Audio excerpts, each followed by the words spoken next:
አባት ሆይ እናመሰግንሃለን፣ ከፍ እናደርግሃለን። ከእኛ ጋር ስላለህ በእኛ ውስጥ ስላለህ ደግሞ ለዚህ ዕድል ፋንታ ስለለየህን እናመሰግንሃለን። በቃል ድምፅ ጌታ ሆይ ያሰማን፣ ደግሞ ምስጋና እንደሚገባው እንድናቀርብ ጸጋና ኃይል ይብዛልን በጌታ በኢየሱስ ስም አሜን። እኔና እናንተ ያለነው ልጁ እያገለገለ ባለበት ቤት ነው። እግዚአብሔር ስሙ የተባረከ ይሁን። በዚህ ቤት ደግሞ ኢየሱስ ክርስቶስ እንደ ባሪያ ሳይሆን እንደ ልጅ ተሾሟል። ማለትም ሁሉን ወራሽ ነው። ስለዚህ ይሄኛው ቤት የኋለኛው ቤት ብለን በትንቢታዊ መንፈስ ብንመለከት በአዲስ ኪዳን በተለይም ደግሞ በዚህ መጨረሻ ዘመን ባለን የቤተ ክርስቲያን ትውልድ ላይ እግዚአብሔር አምላክ ሊገልጥና ሊያመጣ ያለው የክብሩ ኃይል ከፊተኛው እጅግ የላቀ እንደሆነ ያመለክተናል። ስለዚህ ሁላችንም ያለነው በትንቢታዊ ወቅት ጊዜ ላይ ነው ያለነው። እግዚአብሔር ከፊተኛው ይልቅ እጅግ የከበረውን ክብሩን ሊገልጥ ተስፋ በሰጠበት የትንቢታዊ ዘመን ውስጥ ነው ያለነው። በዚህ ትንቢታዊ መነጽር የምናየው ይሄን ነው። ምን ማለት ነው? አንደኛ ታላቅ የኋለኛ ዘመን የመንፈስ ቅዱስ መፍሰስ እንደሚመጣ አመላካች ነው። እንደምታውቁት በኢዩኤልም ይሄ ነገር በኋለኛው ዘመን ከመንፈሴ አፈሳለሁ፣ በሴትና በወንድ ልጆቻችሁ ላይ መንፈሴን አፈሳለሁ፣ እነሱ ትንቢት ይናገራሉ፣ በልሳን ይናገራሉ፣ ድንቅና ታምራቶች ይሆናሉ ብሎ ተናግሮ ነበር እና የዛን ትርጉም ደግሞ የሐዋርያት ሥራ ምዕራፍ 2 ከቁጥር 16-17 ስንመለከት ጴጥሮስ ያንኑ ጥቅስ ወስዶ ያ ዘመን ነቢዩ የተናገረው ዘመን ማለት አሁን ነው፣ አሁን በዓይናችሁ ፊት ተፈጸመ ሲል እንመለከታለን። ስለዚህ የኋለኛው ዘመን የኋለኛው ቤት ክብር የኋለኛው ዘመን ክብር በዛ ሲፈጸም እናያለን። ግን ይሄ መጨረሻ ዘመን የሚባለው በሐዋርያት ዘመን ቢጀምርም ያለቀ ዘመን አይደለም፣ እየቀጠለ ያለ ጊዜ ነው።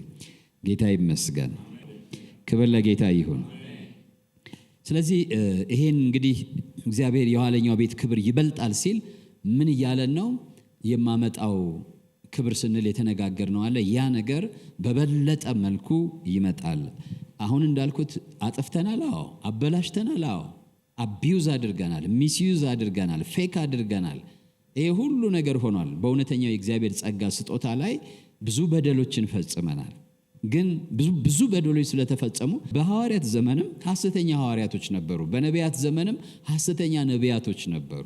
ሁልጊዜም አሉ ነበሩ።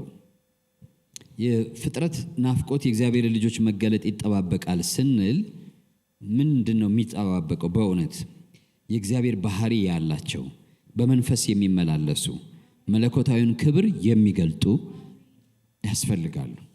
እስኪ በሉ የእግዚአብሔር ባህሪ ያላቸው ማለት እኛ እንኳን እንደ ግል የተፈጠርነው የእግዚአብሔርን ባህሪ ለማንጸባረቅ ነው።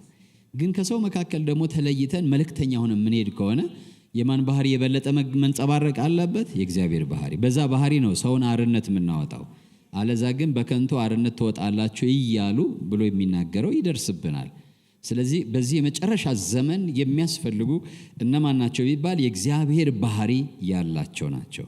መለኮታዊውን የቅድስና፣ የፍቅር፣ የጽድቅ ማንነት የለበሱ የያዙ ሰዎች ያስፈልጋሉ እና ደግሞም በመንፈስ የሚመላለሱ በስጋ ምኞትና በምድራዊ ፍልስፍና ሳይሆን በየዕለቱ በመንፈስ ቅዱስ መሪነትና ፈቃድ ውስጥ የሚኖሩ የእግዚአብሔር ልጆች የሚፈለጉበት ሰዓት ነው። ሌላው መለኮታዊ ክብርን የሚገልጡ በሕይወታቸውና በንግግራቸው የእግዚአብሔርን ሕያውነት ለዓለም ለማሳየት የጨከኑ የእግዚአብሔር ልጆች ያስፈልጋሉ። የኋለኛው ዘመን ቤት ክብር ማለት እነዚህ ሰዎች ሲመጡ የሚመጣ ነው። ጌታ ስሙ የተባረከ ይሁን። ግን ክብሩን ደግሞ በተሳሳተ መንገድ የመፈለግ አደጋ አለ። በዚህ አሁን ስለ ክብር ስናወራ ያው መክበርን ስለሆነ ብዙ ሰው የሚያስበው እግዚአብሔርን ማክበርን ብቻ ሳይሆን መክበርንም ነው የሚያስበው። ይሄ አንደኛ ጊዜን መለየት በጣም አስፈላጊ ነው። አንድ ጊዜ ታስታውሱ፣ ጊዜ መለየት ማለት እኛ የምንከብርበትን ጊዜና እግዚአብሔር የሚከብርበትን ጊዜ ለይተን ማወቅ ያስፈልገናል። አሁን ይሄን ስንነጋገር አሁን በዚህ ዘመን ወገኖቼ፣ ወንድሞች ብዙዎች የእግዚአብሔር ጸጋን ተቀብለን የነበርን ሰዎች ችግር ላይ የወደቅነው ጊዜን ያለማወቅ ነው። የእግዚአብሔርን የማክበሪያና እኛ የመክበሪያችን ጌታ ኢየሱስ ለምሳሌ ያለ ልክ ራሱን ምን አደረገ? አዋረደ ይላል እና ሰዎች ሊያነግሱት ሲመጡ እንኳን ሸልኮ ጠፋ። ለምን? የመንገሻው ጊዜ አልነበረም። ጊዜውን በደንብ አውቆታል። የሰው ልጅ ነፍሱን ቤዛ ሊሰጥ ነው የመጣው አለ እንጂ ሊነግስ አይደለም የመጣው። በእናንተ ላይ ልፈርድ አልመጣሁም አለ። ስለ እናንተ ልሞት ነው የመጣሁት አለ። ስለዚህ የመሞቻው ጊዜ እንደሆነ ምንም እንኳን ድንቅና ተአምራት ሲያደርግ ሰዎች ቢደነቁም ቢደመሙም ሊሾሙት ቢፈልጉም ነፃ አውጫቸው ሊያደርጉት ቢፈልጉም ኢየሱስ ክርስቶስ ራሱን አልሰጣቸውም። ይደበቃቸው ነበር፣ ይጠፋቸው ነበር። ጊዜውን አውቋል። አባቱ የሚከብርበት እንጂ እሱ የሚከብርበት ጊዜ አልነበረም። በኋላ ግን መሄጃው ሲደርስ ግን አባት ሆይ እኔ አከበርኩህ፣ አንተ ደግሞ በዘላለም ክብር እንደገና ምን በለኝ አለ? አክብረኝ አለ። ጊዜውን በደንብ የለየ ነው። እዚህ ያለን ቅዱሳን ይህ የእግዚአብሔር የክብሩ መገለጥ ጊዜ ነው ስንል እኛ የምንከብርበት ጊዜ ማለት አይደለም፣ እግዚአብሔር የሚከብርበት ጊዜ ማለት ነው። ይሄን ጊዜ አለማወቅ ነው አሁን ትልቁ ጥፋት። ስለዚህ ይሄ ክብር፣ ይሄ ጸጋ ስጦታ፣ ይሄ መንፈስ ቅዱስ ኃይል፣ ይሄ ቅባት በግለሰቦች ላይ ሲመጣ ጊዜ መጣ፣ በቃ እግዚአብሔር አስነሳው፣ ጊዜው ደረሰ ይባላል። አይደለም፣ እግዚአብሔር የሚከብርበት ጊዜ ነው። እግዚአብሔር የሚገለጥበት ጊዜ ነው። መጽሐፍ ቅዱስም በሮሜ ምዕራፍ 8 ላይ ከእርሱ ጋር አብረን መከራ ብንቀበል ከእርሱ ጋር ደግሞ አብረን እንከብራለን ይላል፣ እነግሳለን ይላል አይደል? ይሄ የጊዜ ጉዳይ ነው። አሁን ስለ ጌታ ስም ከጌታ ጋር አብረን መከራን መቀበል፣ ስለ ስሙ መነቀፍ የሚገባን ጊዜ ነው፣ የሚገባን ጊዜ ነው።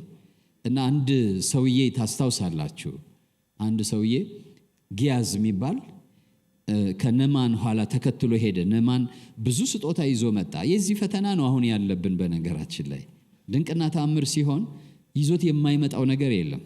ብዙ ነገር ይዞ ይመጣል። ይሄን ደግሞ ሲነገር አሁን ራሱ የሚጓጓ የሚራብ ሰው ይኖራል። እንዲህ አቋራጭ መንገድ አለ ወይ የሚል ማለት ነው። ታምራት ስታደርጉ ሰው ጤንነቱ የሚያስጨንቀው ህዝብ ነው። ነገው ግራ የሚያጋባው ህዝብ ነው። በተለይ ሀብት፣ ገንዘብ ምናምን ያለው ሰው ኢንሴኪዩሪቲ ያሰቃየዋል። ስለዚህ የሆነ ሳምበዲ የተሻለ ስልጣን ያለው ጠንቋይም ይሁን ነቢይ ከጎኑ እንዲቆምለት ይፈልጋል። የሚቀልበው ማለት ነው። እውነቴን ነው የምነግራቸው። ይፈልጋል። በደንብ ነው የሚፈልገው። ባለሀብት ሁሉ ነቢይ እንዲኖረው ይፈልጋል፣ ወይም ጠንቋይ እንዲኖረው ይፈልጋል። ይሄ ሰውዬ ሄዶ ታሪኩን ታውቃላችሁ፣ ተፈወሰ እና ከዛ ስጦታ ሁሉ ተሸክሞ ነበር የመጣው። ስጦታውን ሊሰጠው ሞከረ ለነቢዩ ለኤልሳ። ኤልሳ አልቀበልም አለ። ምናልባት እኮ ሌላ ቀን ተቀብሎ ሊሆን ይችላል። አልቀበልም አለ። ከዛ ግን ይሄ ጊያዝ በጣም ጎመጀ እና ተከትሎት ሄደና አይ ጌታዬ ሐሳቡን ቀይሯል እና አሁን ደግሞ ስጠኝ ብሏል ብሎ ተቀበለው። በመንፈስ አየው ኤልሳ እና እቃውን አስቀምጦ፣ ወርቁን አስቀምጦ፣ ብሩን አስቀምጦ ወደ ኤልሳ ሲመጣ ይሄን ልታደርግ ጊዜው በውኑ አሁን ነውን አለው። ጊዜው ነውን? የዚህ ሰውዬ ትልቁ ችግር እግዚአብሔር ብርና ወርቅ አይከለክልም፣ ግን ጊዜ የሚባል አለ። ምን አለ? ጊዜ የሚባል። ለእግዚአብሔር ብርና ወርቅ ምንም አይደለም። ምንም ለኛ ነው ብርና ወርቅ የሚባለው ነገር በጣም ከብዶ የሚታየን። ጊዜው አይደለም። እንግዲያው ጊዜው ምንድን ነው? እግዚአብሔር የሚከብርበት ጊዜ ነው ማለት ያን ሰው። ምክንያቱም አይታወቅም። እኔ አሁን አልተጻፈም፣ ግን አንዳንድ ጊዜ ሰዎች የሆነ ቦታ ሄደው በገንዘብ የሆነ ነገር ማድረግ ከቻሉ እናንተም እኛም ጋር መጥተው በገንዘብ ካደረጉ ጀስቲስ የሚባል አይኖርም። የሚጠይቅ ጻድቅ የሚባል እግዚአብሔር አይኖርም። እኛ አሁን እሱን ነው እያበላሸ ነው ያለ ነው። ሰዎች እኮ ወደ እግዚአብሔር ቤት አትሊስት ሲመጡ ጻድቁን እግዚአብሔርን ማየት አለባቸው። በሰው ፊት ምን የማይለውን ማዳላውን ማየት አለባቸው። እኔ ግን አገልጋዩ በሰው ፊት ማዳላ ከሆነ እግዚአብሔርን አያዩትም፣ እግዚአብሔርም አይከብርም። ስለዚህ እነዚህ ሰዎች ወደ ህይወት እንዳይመጡ እንቅፋት ሆናቸዋለሁ። ገና በገንዘባቸው በስልጣናቸው እያሰቡ ይቀጥላሉ ማለት ነው። በዛ እያሰቡ ይቀጥላሉ። ባላቸው ገንዘብ ባላቸው ስልጣን ዓለምን አክሰስ ያደርጋሉ። ዓለም እንደዛ ነች። ዓለም ገንዘብ ካላችሁ ገንዘብ ካላችሁ አሜሪካን ብትሆን የትኛውም ሀገር በሉ በዓለም ላይ ይፈልጋቸዋል። የትኛውም ገንዘብ ካለ የተከፈተ በር አለ። ወደ እግዚአብሔር ስትመጡ ነው እግዚአብሔር ሰውን እኩል አድርጎ የሚቀበለው፣ ድሃውንም ባለጸጋውንም ባለስልጣኑንም ስልጣን የሌለውንም። ሰው እዚህ ጋር ነው እንግዲህ የእግዚአብሔር መልእክተኞች ሆነን ሳለ የእግዚአብሔርን ጽድቅና እውነት ፍርድ መግለጥ ሲገባን እኛው ደግሞ በገንዘብና በክብር ምንታለል ከሆነ የሚያታልሉን ሰዎች እኛን አይደለም በመጀመሪያ የሚንቁት እግዚአብሔርን ነው የሚንቁት።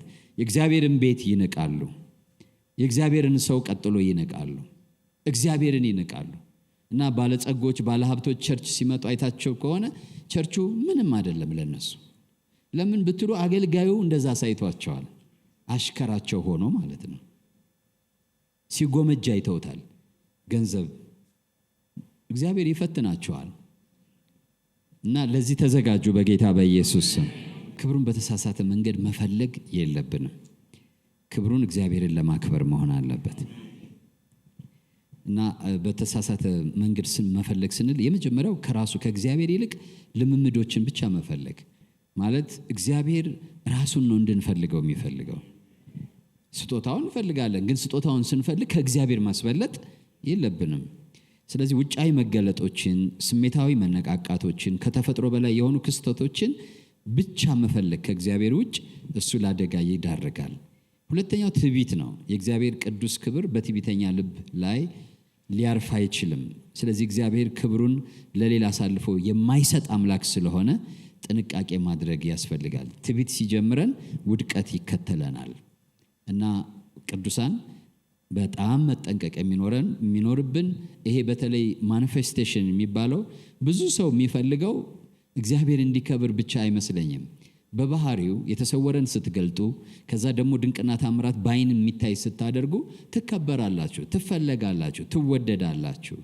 እና ይሄን መፈለግ፣ መከበር፣ መወደድ ብቻ መፈለግ ወይም በሱ በኩል የሚመጣውን ክብር መፈለግ እኛን እግዚአብሔር ከያዘልን ከፍታ ያጎለናል፣ ወደ ጥፋትም ይወስደናል። ስለዚህ ከሱ መጠንቀቅ ያስፈልጋል። ሌላው መቀላቀል ነው። ስጋዊነትን፣ ዓለማዊነትን፣ ስጋዊ ምኞት፣ የዓለም ፍቅር፣ ራስን የማግነን ዝንባሌ መለኮታዊን መንፈሳዊና መንፈሳዊውን ፍሰት ያበላሸዋል። ማለት ይሄ መጽሐፍ ቅዱስ ሲናገር እነዚህ ትልልቆቹ በጎች ሄደው ውሃውን ረገጡትና አደፈረሱት ይላል። የደፈረሰ ውሃ አለ እና እነዚህ ዓለማዊ ምኞት፣ ፍላጎት፣ መሻት፣ ገንዘብ፣ ፍቅር፣ አለቅነት ምናምን አይነት ነገር በሕይወታችሁ ከመጣ በእናንተ ውስጥ ያለውን ጸጋ ያደፈርሰዋል፣ ያቀላቅለዋል። ግልጽ ነው እያልኩ ያለሁት። እና የዛ ሰውዬ አይነት እንሆናለን ማለት ነው። ያ ሰውዬ ማለት በለዓም የሚባል ሰውዬ ትልቅ ምሳሌ ነው። በራእይ መጽሐፍም ላይ ተጠቅሷል። ስለ ገንዘብ ትንቢት የሚናገር ማለት ነው። እና ይቀላቅላል። እዚህ ጋር መጥቶ የእግዚአብሔርን ይናገራል፣ እዛ ጋር ሄዶ ደግሞ ይጠነቁላል።